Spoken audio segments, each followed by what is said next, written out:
Attention, please. The show starts in 10, 9, 8, 7, 6, 5, 4, 3, 2, 1, go.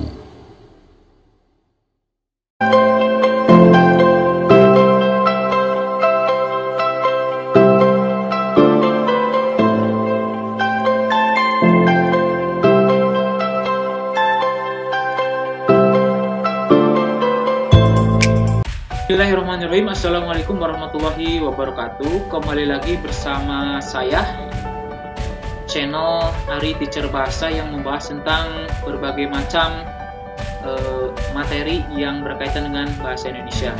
Untuk penayangan hari ini yaitu tentang bab hikayat untuk kelas 10 baik SMA maupun SMK.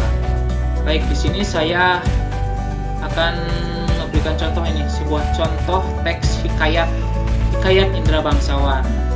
Jadi ada sebuah orang raja yang bernama Indra Bungsu dari negeri Kobat Syahril. Ini kalian bisa baca di buku paketnya, buku paket yang warna kuning kelas 10. Ini masih contohnya supaya lebih cepat. Nah, jadi apa itu pengertian hikayat? Cerita rakyat memiliki banyak ragam, salah satunya adalah hikayat. Hikayat merupakan cerita rakyat Hikayat merupakan cerita Melayu klasik yang menonjolkan unsur penceritaan berciri kemustahilan dan kesaktian tokoh-tokohnya. Jadi cerita zaman dahulu berasal dari Melayu, menonjolkan sakti-sakti tokoh. Di sini fungsi hikayat. Hikayat termasuk ke dalam cerita rakyat yang dilestarikan, jadi dilestarikan oleh pemerintah sebagai ciri budaya bangsa. Di sini ada 3 fungsi cerita rakyat hikayat. Yang pertama, sebagai hiburan, tentu saja sebagai hiburan, sarana hiburan. Biasanya diturun-temurun nih ceritanya dari kakeknya ke anaknya, kemudian lanjut ke cucunya, ke buyutnya. Yang kedua, sebagai sarana pendidikan, karena di dalamnya terkandung banyak nilai yang dapat diteladani dalam kehidupan. Tentu saja ada nilai-nilai pendidikannya, nilai moralnya. Ketiga, sebagai sarana menunjukkan dan melestarikan budaya bangsa, karena dari cerita rakyat dapat dikukuhkan nilai sosial dan budaya suatu bangsa. Nah, ini merupakan sarana apa? Sarana kita menunjukkan, melestarikan, menunjukkan kepada dunia ini, tuh Indonesia ini budayanya. Oke, lanjut. Mengidentifikasi karakter hikayat. Yang pertama, terdapat kemustahilan dalam cerita. Oke, nanti kita akan bahas apa saja kemustahilannya. Yang kedua, kesaktian tokoh-tokohnya, sakti. Kemudian yang ketiga, anonim. Yang keempat, kisah sentris. Yang kelima, menggunakan alur berbikai. Oke, kita bahas satu persatu. Yang pertama, kemustahilan. Nah, ini di sini salah satu contoh kemustahilannya, misalnya bayi lahir disertai dengan pedang dan panah, itu sesuatu yang tidak mungkin di dunia nyata. Kemudian seorang putri keluar dari gendang, hal-hal yang mustahil. Kemudian yang kedua, kesaktian tokoh. Selain kemustahilan, seringkali dapat kita temukan kesaktian para tokoh dalam hikayat. Kesaktian dalam hikayat Indra Bangsawan ditujukan dengan kesaktian kedua pangeran kembar tersebut yang lahir. Misalnya di sini yang pertama, Syah Peri mengalahkan Garuda yang mampu merusak sebuah kerajaan.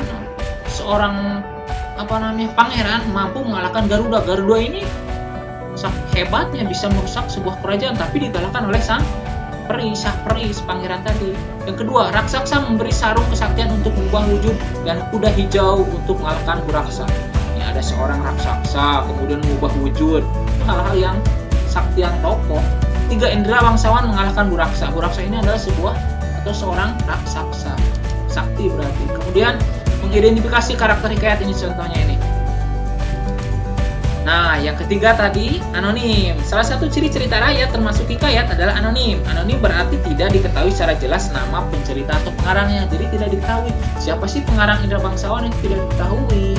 Gitu. Jadi zaman dahulu itu tidak copyright, jadi tidak tidak menginginkan satu imbalan. Oke, yang keempat, istana sentris. Hikayat seringkali bertema dan berlatar kerajaan. Ini latarnya berarti latar kerajaan. Oke, kita mengidentifikasi nilai-nilai dalam hikayat. Kita lanjut. Nilai adalah suatu yang berharga, bermutu, menunjukkan kualitas dan berguna bagi manusia. Kita cek. Berapa jenis nilai dalam karya sastra antara lain religi, ada moral, ada sosial, budaya, estetika, dan edukasi. Oke, yang pertama nilai religi adalah nilai yang dikaitkan dengan ajaran agama. Tentu saja kalau Melayu itu agamanya mayoritasnya agama Muslim. Niat religi biasanya ditandai dengan penggunaan kata dan konsep Tuhan, makhluk gaib, dosa, pahala, dan serta surga dan neraka. Yang B, nilai-nilai moral merupakan nasihat-nasihat yang berkaitan dengan budi pekerti, perilaku atau tata susila yang dapat diperoleh pembaca dari cerita yang dibaca atau dinikmatinya. Yang C, nilai moral, nilai sosial adalah nasihat-nasihat yang berkaitan dengan kemasyarakatan.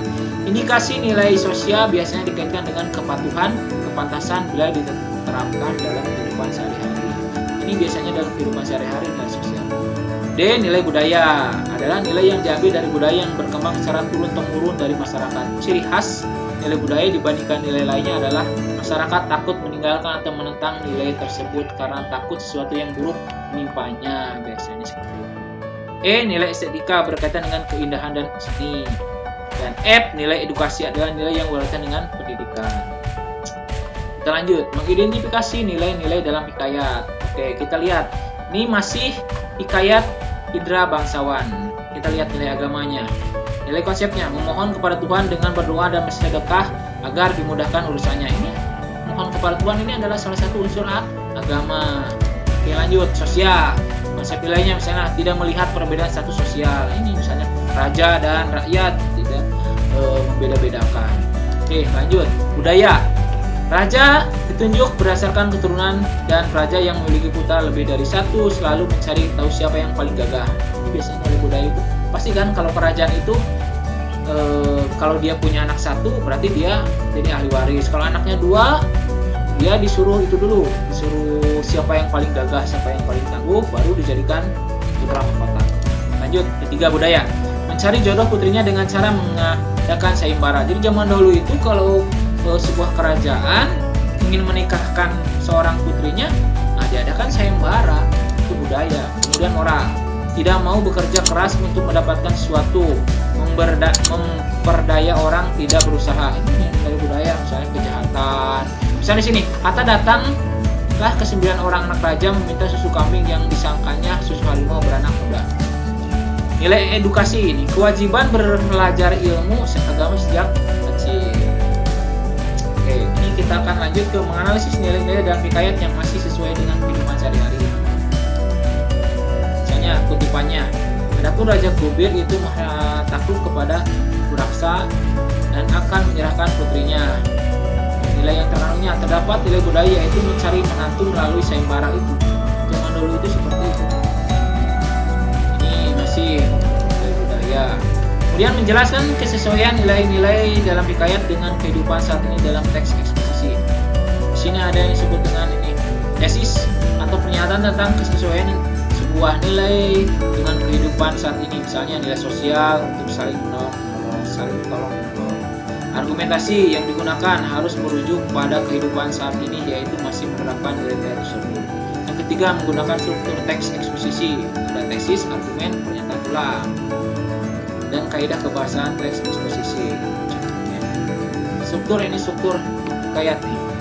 Struktur teks hikayat. Yang pertama ada abstraksi, ada orientasi, ada komplikasi, evaluasi, resolusi, dan koda. Kita bahas satu-satu. Abstraksi merupakan ringkasan atau inti dari cerita yang akan dikembangkan menjadi rangkaian peristiwa, atau bisa juga gambaran awal cerita. Jadi abstraksi ini merupakan gambaran awal cerita. Yang kedua, orientasi adalah yang berkaitan dengan waktu, suasana maupun tempat yang berkaitan dengan hikayat tersebut. Waktunya di mana, kapan, biasanya orientasi. Tiga, komplikasi berisi urutan kejadian-kejadian yang dihubungkan secara sebab dan akibat. Pada struktur ini kita bisa mendapatkan karakter ataupun watak dari tokoh cerita tersebut. Evaluasi, struktur konflik yang terjadi mengarah pada klimaks mulai mendapatkan penyelesaian dari konflik tersebut. Yang kelima, resolusi. Pada struktur bagian ini si pengarang mengungkapkan solusi yang dialami tokoh atau pelaku. Yang terakhir, koda. Ini Ini merupakan nilai ataupun pelajaran yang dapat diambil di suatu cerita oleh pembacanya. Oke, terima kasih. Mudah-mudahan bermanfaat. Assalamualaikum warahmatullahi wabarakatuh.